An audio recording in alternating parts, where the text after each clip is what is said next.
fans, appreciate you locking in with us here on Colts Talk by Chat Sports. Really fun show for you today. Bleacher Report talked about some surprise needs that teams could fill in the NFL Draft. Want to look at the Colts, what the need is, and what it could mean for the rest of the roster. It's draft season. We are really, really close. So we're going to be talking draft all around the Colts, everything it could affect them. No first rounder, but hey, that doesn't mean things couldn't get really, really interesting. And I want to jump right into it. Let's get right into it. That surprise need that Bleacher Report listed for the Colts, running back. Yeah, running back is a surprise need that they could fill in the 2026 NFL Draft. Bleacher Report's Alex Ballentine thought so. His thoughts behind the idea of taking a running back, whether it be early or late. He says Jonathan Taylor is set to play the final year of his current contract in 2026. At that point, he'll likely be a 28-year-old back with over 1,800 career carries. It's the sad reality that the Colts need to have a contingency plan at that position. Drafting a back they trust to help carry the load could extend Taylor's prime and provide financial flexibility if extension talks don't go well. I don't want to think about extension talks not going well, especially after all the Daniel Jones, Alec Pierce drama that we just went through. So, right now, I want you to act like the thumbs up button, the like button on this video automatically extends Jonathan Taylor. That's right. You hit that button, JT's extension gets done at some point right away. You always feel like you're helpless as a fan? Not today. Hit that like button right now to extend Jonathan Taylor. Like I said, JT, yes, you got to do the same thing you just did with Alec Pierce and Daniel Jones with Jonathan Taylor. There's going to be mid-season extension rumors. There's going to be late-season extension rumors. There's going to be extension rumors, maybe same thing as Alec Pierce, all the way up to the free agency, right? May get into free agency and he has no deal, and they either get it done or they don't get it done. He was great in 2025, MVP talks, definitely, was part of that great start for the Colts. I know a lot of people like that's Daniel Jones's credit, but I thought Jonathan Taylor was in on that as well. However, I do think it's notable, like Jonathan Taylor didn't necessarily carry them through when Daniel Jones went down. His production didn't mean they kept things going. They fell off when the quarterback fell off, right? That's the deal with Jonathan Taylor. Just when it seemed like he hit a tough point in his career in 22, 23, ramped it back up for 2024 and 2025. Good numbers lately. He can take this to the table, today, mid-season, late season, either way, and try and get a new contract. We were talking pre-show, myself and Aiden Parise, our great producer here at Chat Sports. We're breaking down, how much money should it be? Is he going to get more money? Is he going to get better while he gets that money? Should he get the same money? Then I look at, is he better? He's better than Breece Hall. He's better than Kenneth Walker. AP said, yeah, probably $17 million. I agreed. I think $17 million could be in the range. Then you kind of got to ask, is Jonathan Taylor going to be better over the next 3 years when you give him that extension? Because you're giving him more money, right? He should be better than he's been, or is he already undervalued? This is the drama that comes with debating about re-signing a guy, giving a guy a lot of money, especially you're not talking about re-signing your center or your third wide receiver. This is your running back in the NFL. And the running back position has been valued, devalued, up and down a million times.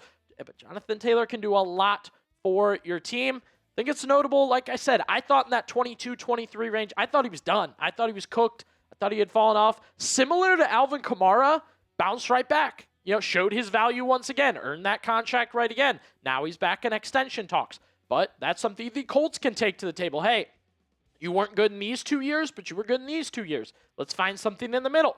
Running back in general, actually, for the Colts, you may or may not know this. I actually think is more of a need at this point than many people think. It's pretty important for the Colts to go out and get another running back at this point in time. Maybe free agency. And again, we're going to talk about the draft. They did draft DJ Giddens last year in the 5th round, but sorry, you look at this room, it's not enough. And by the way, most teams have 5 running backs on their roster right now, or at least 4.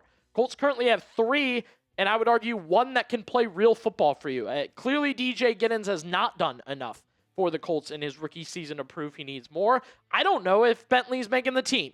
So that should tell you where you stand right now at running back. Now, If the Indianapolis Colts draft a running back, what round should it be? Make a prediction. You tell us. What round should the Colts take a running back in the upcoming draft? Pretty simple.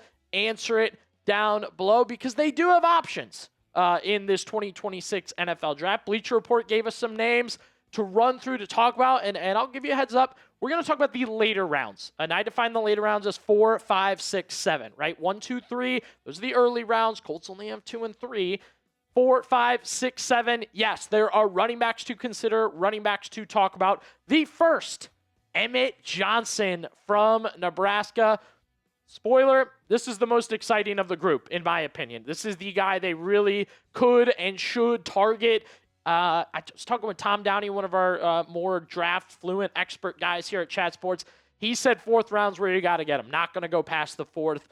The numbers, electric, right, for Emmett Johnson. He's got a little swag to him. I'll say we saw him at the Combine, had the chain on during his interview. I can't remember what the chain said, but I think it was just like decorative. It wasn't like said his name or something, but like it was a chain, and he had some flair to him. He had some like charisma and running back like style to him.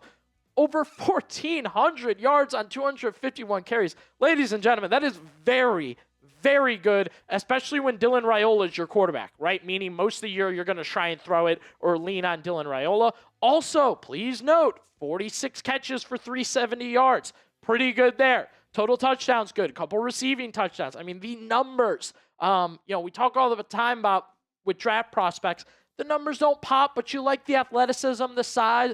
Numbers pop for Emmett Johnson, right? Especially this past season for Nebraska. And, that was a team that had high expectations. I think Emmett Johnson lived up to those teams, that team's expectations in general. I also want to note, I am a huge Dane Brugler guy from The Athletic. His draft stuff, anything Dane Brugler's rocking with, I will bring to the table and battle it against anyone else in the draft world. Shout out the University of Mount Union, by the way, with Dane Brugler. He is on the top 100 for Dane Brugler, right? For this NFL draft, Emmett Johnson rocks on number 92. So he just made it under the top 100. You get a top 100 player in round 4. Come on now. Heavily consider that for the Colts. Now, if the Colts don't get Johnson, they can take a look at Le'Veon Moss from Texas A&M. Now we're getting into some upside potential. We'll see what they can give you once they get to the NFL type guys. Look, we go from one guy whose numbers pop, jump off the page, really look good to you. Then you shift to another guy whose numbers are, good when he's out there. Felt like he could have done more. Felt like he should have done more. Here they are, and let's take them for what they are and go forward with Le'Veon Moss. A&M, competitive this year. Good team within the SEC, kind of took advantage of that, and I think Moss was a part of that. But again, you see some of the missed games over time. You see felt like he was really going to have a big 2025 because of 2024, and then didn't, right? Ran into some similar issues he's had in the past, off the field trouble, injuries, not quite like consistent play to earn the coach's trust over time. The good and the bad with a guy like Moss at this point in time, I've seen Josh Jacobs comparisons more than once for him. It's like Josh Jacobs with less burst, Josh Jacobs with less consistency, like that sort of thing. But injuries are a big thing you will also see reading about a guy like Moss over and over again. You saw a couple missed games over a couple years there. Just has these bang up injuries in college. Usually don't end when you get to the NFL. They kind of continue. However, you're not asking him to be the number one guy with the Colts. I definitely think that should be noted for Moss and the other guys that we discuss on the video today. While we're talking NFL draft, well, now we got big, let's say huge NFL draft plans when it comes up, and it is coming up. You don't want to miss out. Subscribe to not only see what those plans are, but be a part of those draft plans here on Colts Talk. All you got to do, for free, by the way, hit that sub button right now.